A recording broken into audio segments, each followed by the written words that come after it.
Hello everyone, my name is Tessa Rose and I'm the Aquatics Site Manager here at Julius C. Hester House. Ramon and I are coming to you virtually on behalf of Harris County Precinct One, Commissioner Rodney Ellis. My name is Ramon Gutierrez. Queremos enseñarles a ustedes los mejores ejercicios para la tercera edad. Thank you so much for being here. We're going to do a series of virtual exercises that you can do from your home. This is a modified workout for anyone that has knee, back, or hip pain. We have options for you to do this exercise successfully from the comfort of a chair, a bed, or a couch. We want you to be able to get up, get active, while also being safe and protecting yourself. Tessa and Ramon are going to demonstrate the same exercises with two different levels. You can choose whichever level feels most comfortable to you while giving you the best workout and the best support. So we're going to start off with the warm-up. For the warm-up, we're going to start with walking in place. Mr. Ramon, as you can see, is standing up, doing a nice easy pace. Tessa Rose is sitting down and she's doing a supported walk in place. We're going to do this for about 30 seconds, just slow and comfortable pace, just enough to get some blood flowing into the muscles to support them. After about 30 seconds or a simple count to 30, you're going to move into march. These marches are going to be a bigger movement, taking your knees up nice and high and your elbows are swinging also. You're going to do that for about 30 seconds. The next exercise is going to be a lateral step. You'll see two different options. Mr. Ramon's doing a lateral step. He's going to step out 2 spaces to the right and 2 spaces to the left, while Tessa does the same exact thing from a chair. Tessa is supported to make sure she doesn't fall, she doesn't injure her knees, back, wrist, or hip, while also working the same muscles. You're going to do that sequence 2 times through. The first time nice and slow. The second time you go through this sequence, I want you to try to speed up the pace and challenge yourself to go a little bit faster. So we'll repeat it one more time. You're going to walk in place for 30 seconds. The second time through, speed it up if you can. On the second exercise, you're marching in place. Bigger movement. Knees are coming up, elbows are swinging. And then you're going to do that lateral movement for 30 seconds. 2 spaces to the right and then 2 spaces to the left. Good. The next exercise, once you finish with that warm-up component, again, just pretty simple movements, doing them over and over again so that you can get some blood flow and increase your heart rate. For the cardio portion, you can do this seated or standing. Mr. Ramon's going to run in place while Tessa runs in place again from that chair. She's super supported, which means that she can go faster. She's not worried about falling. If you have arms on your chair, that's even better, so that you don't have to worry about sliding to the side. A great option is holding on to the side of your chair while bringing your knees up and down. She's just letting her toes bounce on the ground and picking them straight back up. That's a great option. It'll work your core, it'll elevate your heart rate, and work your legs. As soon as they get to 50 is the magic number, they're going to stop and they have jumping jacks. There's 2 different options that are low impact for your knees and joints. Mr. Ramon's going to do a standing side to side jumping jack. There's obviously no jumping with it. Tessa's taking those arms and legs out and in at the same time. While still supported, she's still working her core because she's keeping her body sitting straight up. 50 runs in place, 10 jumping jacks. As soon as they get to 10, they'll stop and go right back to the beginning. Running in place. 1, 2, 3, 4. They'll count straight to 50 at whatever pace they feel comfortable at. As soon as they get done with 50, they'll do jumping jacks. Great job, guys. For this next set of exercises, we're going to use a chair as our option for success. Tessa's going to use the chair. She's going to stand on the back side of the chair, holding onto the front. There's a big deal. Make sure that you're not leaning forward over the chair. We want to make sure that we protect your lower back by standing up nice and tall and pulling your core in as tight as you can. Notice that she just rotated her pelvis under. That supports her lower back. For the next exercise, she's going to lift her right heel up, flexing her ankle, meaning that she's not pointing her ankle. She's going to squeeze her glutes and her hamstrings. This is called the posterior chain, which is all of the muscles that run along the back side of your body from your neck all the way down to your heel. The more exercises that we can do that supports the posterior chain, the less back pain you should have and the more supported your lower back should be. Tessa's going to do 15 heel raises on the right side, squeezing every single rep, making sure that we're activating the proper muscles. And then she's going to complete 15 exercises or heel raises on the left side, squeezing as tight as she can and then lowering it in a safe place. Notice that she's not rocking side to side or front to back. This makes sure that her core is engaged and that she's protected. For the next set of exercises, Tessa's gonna sit in the chair and she has leg extensions. There are two different options for your leg extensions. If you'd like to make the exercise easier, you're going to slide your hips all the way to the back of the chair so that you're nice and supported. This is a great way to complete the exercise without challenging your core too much.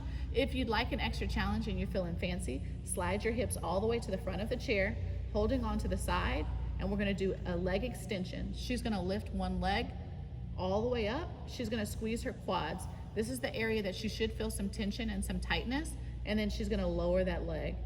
Notice that she's not pointing her toes. She's gonna keep her toes pulled back towards her face. That ensures that she squeezes the right muscles and that we don't overextend that hip. She's gonna do 15 on the right side and then 15 on the left side. Again, she's gonna go as slow as she'd like. If she gets winded or out of breath or her muscles feel too tight, she's gonna stop the video, stretch, and then hop back in when she's ready. For the next exercise, we're gonna move on to your core. We're gonna do an ab exercise.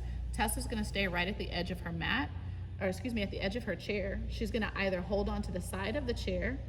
This is a way to feel supported and support the lower back. And she's going to slide her back just enough to tap the back of the chair, and then she's gonna sit forward. When she sits forward, she's gonna squeeze her belly button, pulling her belly button towards her spine, slowly sliding backwards. Again, Tessa's hips are all the way towards the front of the chair, which makes the exercise more difficult. If it's too difficult, I want you to slide your hips back a little bit closer to the chair, and that's gonna be a smaller movement, which is still activating the same muscles while doing it in a safer position. This is a great exercise to do with your abs that doesn't involve crunching, it doesn't involve you getting on the ground, and it prevents you from slouching or rounding your back. Tessa, can you show me what it looks like to do it with a rounded back? If you notice this position, Tessa's shoulders are rotated forward, her chin is gonna be a little bit tucked. This position is a bad position for the back because it exposes the discs that are along your spine. We wanna prevent this by staying straight, and notice that straight line from the top of Tessa's head all the way down to her hip. She has 15 repetitions of this ab exercise. If this position feels uncomfortable for you, I'd like you to skip and move to the next exercise. But before we go, for anyone that feels like taking on an additional challenge, Tessa's gonna cross the arms across her chest. She's gonna slowly slide backwards, tap the back of the chair. She's gonna come all the way forward, and in one movement, she's gonna stand straight up. This is a great challenge for anyone that does not have any knee or hip issues and can get out of a chair without pushing down on your legs. You don't wanna push down or lean too far forward to get out of the chair. This is a great test of your muscular strength. Notice her hands are free and she's not rocking forward. If you'd like to do that, you have 15 repetitions of that. Every time you sit down, make sure you reach for the chair to make sure you're supported and you don't fall. For the fourth chair exercise, Tessa is going to stand up, go to the back of the chair.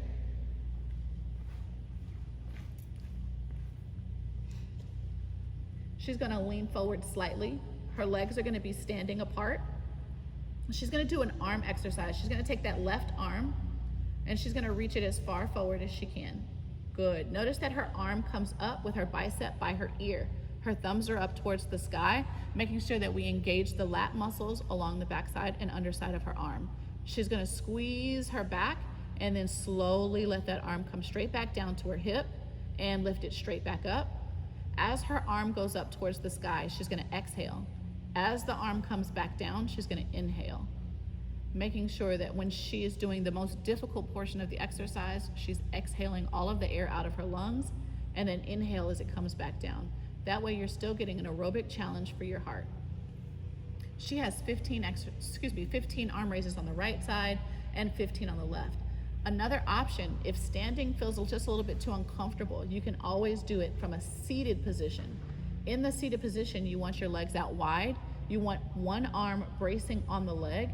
You're gonna slightly lean forward, and you're gonna do that same exercise. Make sure if you're leaning forward, however, that you keep a straight back. Again, we don't want any hump or rounding of the back. because we want to support your discs in the back and make sure that they stay in place. That's the 4th chair exercise. For this next sequence, Mr. Ramon is gonna join us. He's gonna lay down on a mat that's on the ground. If getting up and down on the ground is too uncomfortable, we don't want you to do it. You can do this exercise from the bed. I would prefer a firm mattress. Otherwise, you may feel a little bit unsupported with your spine and your hips. Again, if this option is not available to you, I would just skip it and go back to the previous exercises. For this movement, Mr. Ramon is taking his leg and lifting it straight up towards the sky for a lateral leg raise. This is working the outside of your hips. I only want you to go as high as is comfortable for your body.